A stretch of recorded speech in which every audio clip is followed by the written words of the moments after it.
भवतां समेषाम् अस्यां कक्षायां स्वागतम्। गतदिने गतदिनं यावत् अस्माभिः 14 श्लोकाः पठिताः आसन्। अद्य पुनः 15तमः श्लोकः पठ्यते। तत्र भवन्तः आगच्छन्तु, आस्वादयामः तं श्लोकम्। इदानीं भवतां पुरतः शीघ्रमेव भवतां पुरतः श्लोकः आगमिष्यति। इदानीं भवतः पुरतः श्लोकः वर्तते। वारद्वयं यथा प्रतिदिनं क्रियते उच्चारणं कुर्मः, तदनन्तरं पदच्छेदं पश्यामः, अन्वयं च पश्यामः।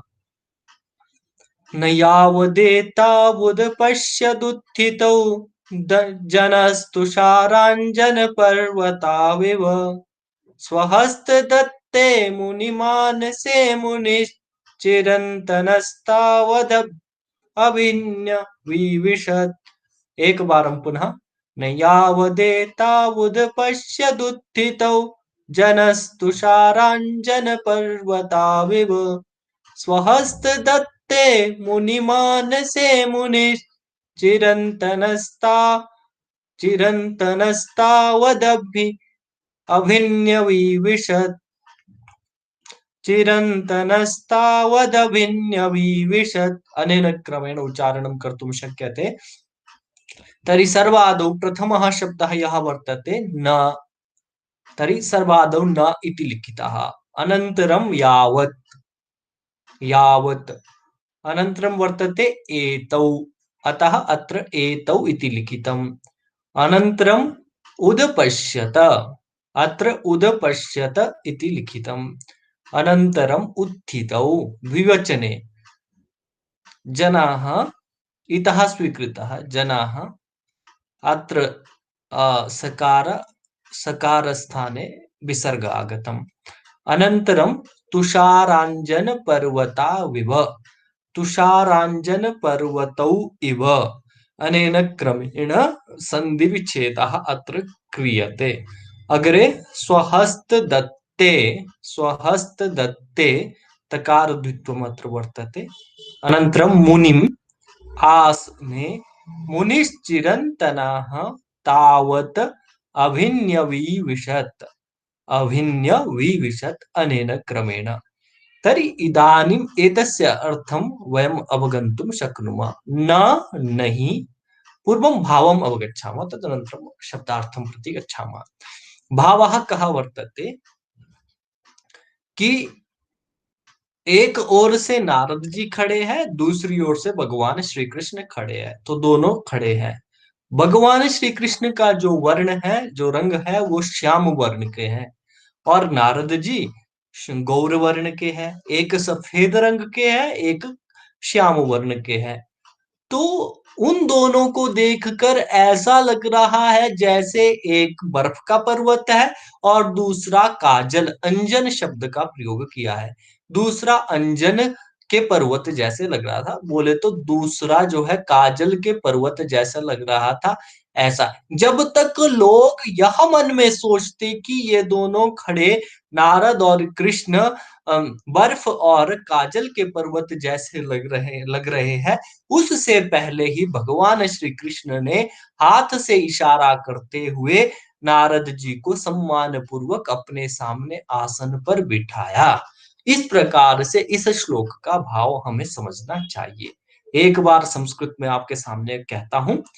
यावत जनाः एवं तर्कयत यत एतौ कृष्ण नारदौ तुषाराञ्जन पर्वतौ इव स्थिताः उपस्थितौ स्तः, ततः पूर्वमेव भगवान श्रीकृष्णः हस्तेन संकेतं कृत्वा मुनिमनारदं स्वपुरतः आसने उपाविशत्। अनेन क्रमेण वयम् अस्य भावं कर्तुं स्वीकर्तुं शक्नुमः। तो इस प्रकार से इसका भाव लिया जा सकता है।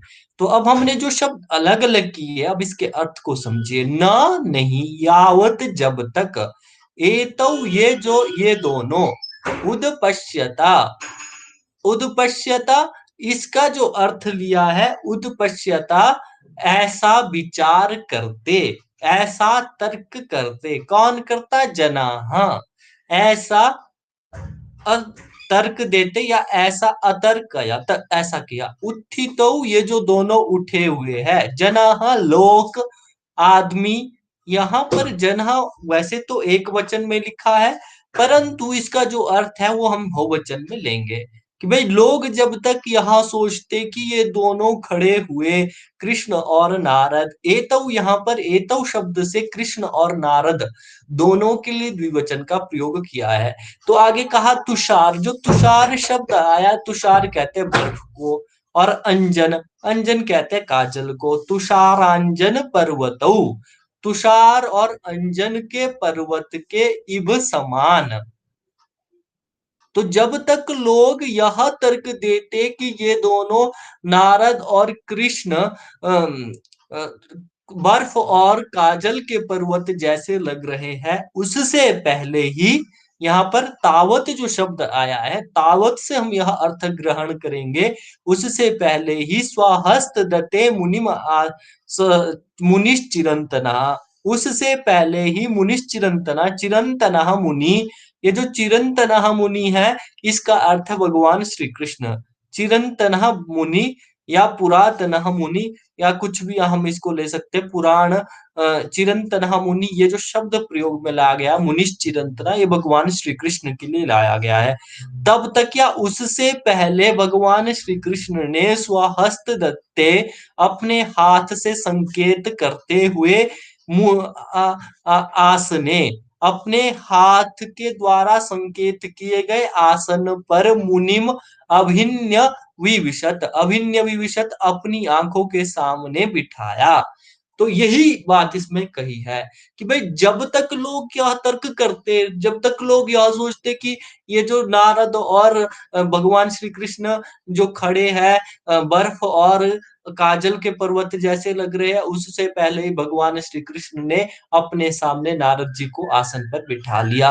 तो इतनी सी बात इसमें कही गई है। तो अब देखिए, जनाः उत्थितौ एतौ तुषारांजन पर्वतौ इव यावत् न उदपश्यतः, जनः लोकः, जनाः जनसमूहः, उत्थितौ एतौ, उत्थितौ तत्र उत्थितौ एतौ भगवान श्री कृष्ण नारदौ तुषारांजन पर्वतौ इव यावत् न उदपश्यत, यावत् न अतर्कयत, तावत् चिरंतनः मुनि, तावत् ततः पूर्वमेव चिरंतनः मुनि भगवान श्री कृष्ण स्वहस्त दत्ते, स्वहस्त, निज कर दत्ते, निज कर संकेतिते आसने, पीठे, मुनिम नारदम अभिन्य विविशत, उपाविशत, अनेन क्रमेण हम वयम अस्य अर्थम अस्य भावम स्वीकर्तुम शक्नुमः।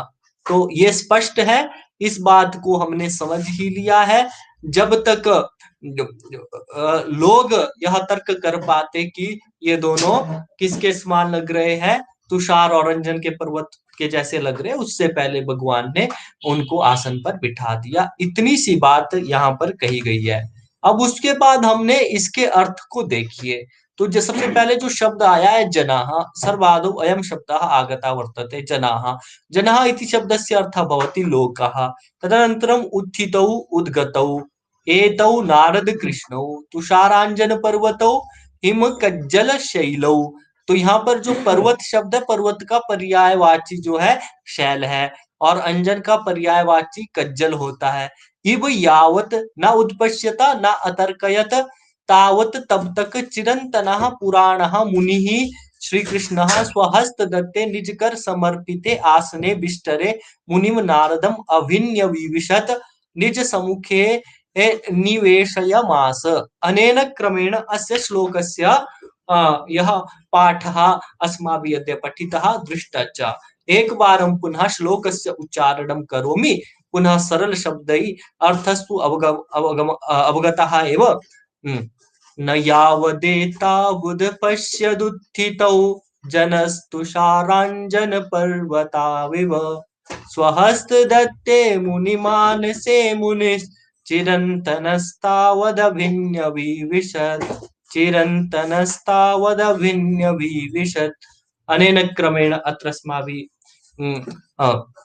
अयं श्लोकः पठितः।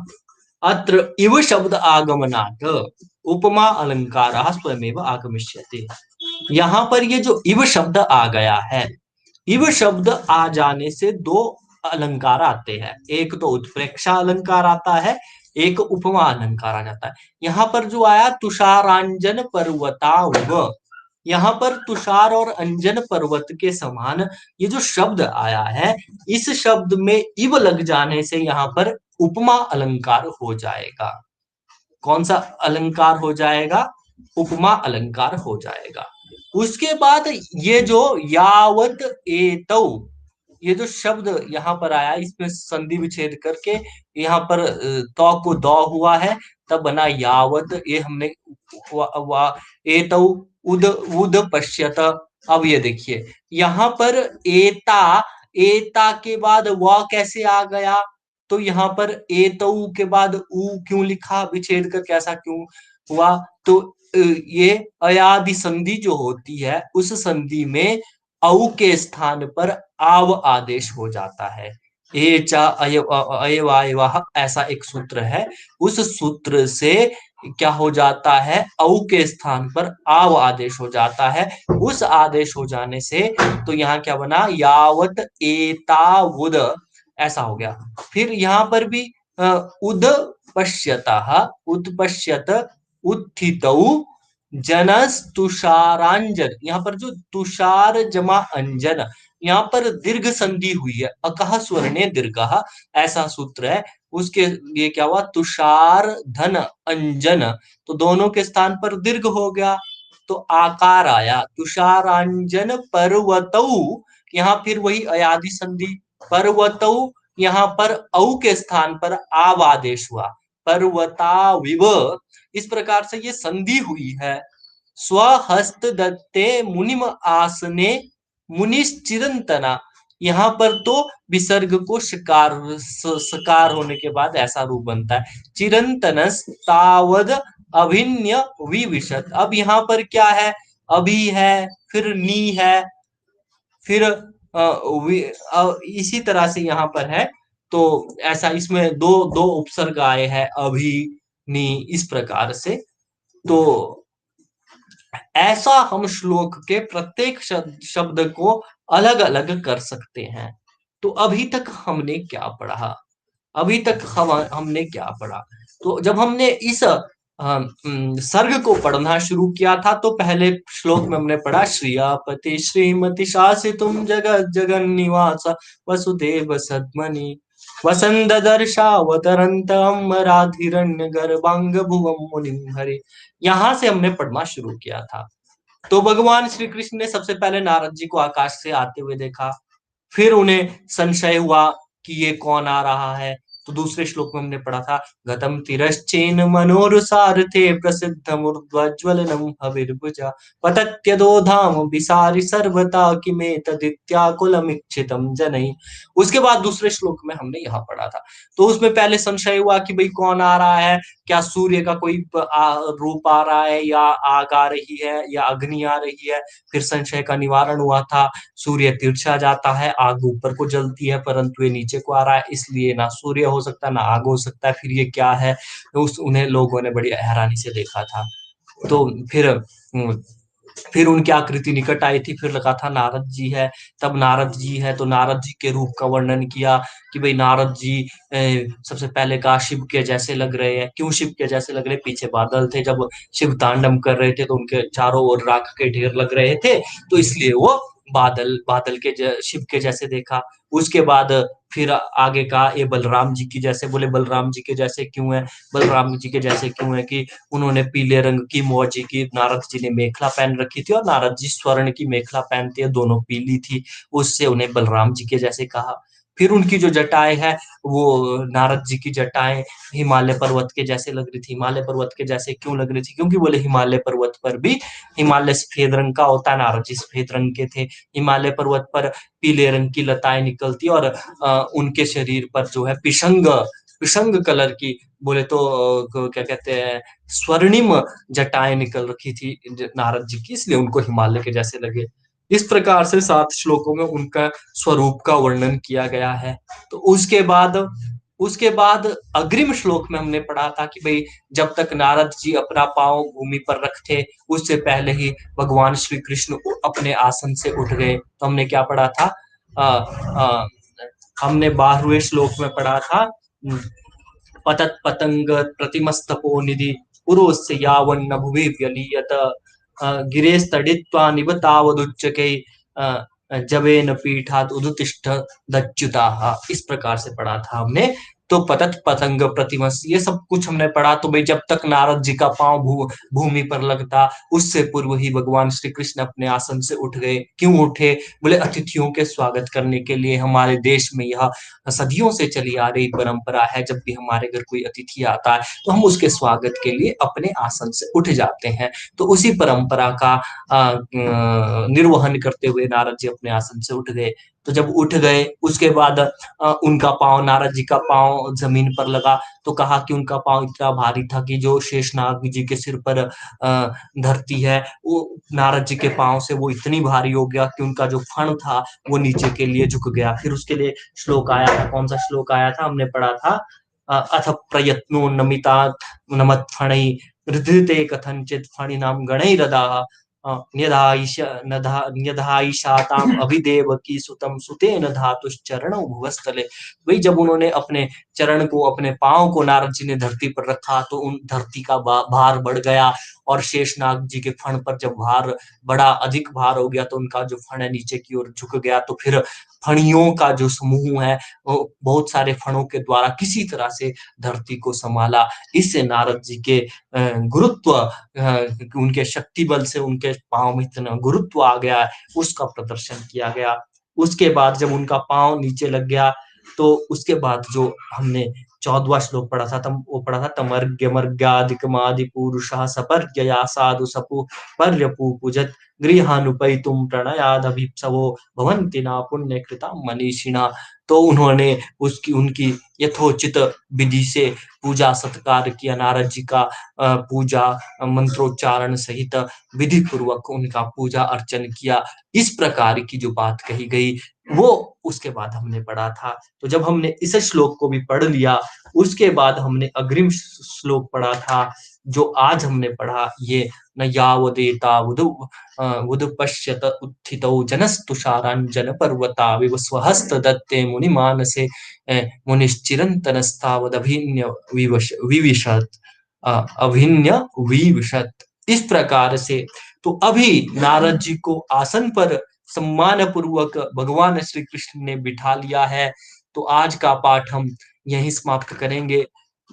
यदि अभी तक जो हमने 15 श्लोक पढ़े, आज 15 श्लोकों पर प्रकाश भी डाला है। इसके अतिरिक्त भी यदि आपको किसी भी प्रकार की जिज्ञासा आपके मन में रहती है तो आप निसंकोच भाव से हमसे प्रश्न कर सकते हैं और हम प्रयास करेंगे आपकी हर जिज्ञासा का समाधान करने का। तो कल फिर से उपस्थित होंगे अग्रिम श्लोक के साथ। तब तक के लिए नमस्कार। अत्रैव समाप्यामः इमां कक्षां। धन्यवादः। नमस्कारः।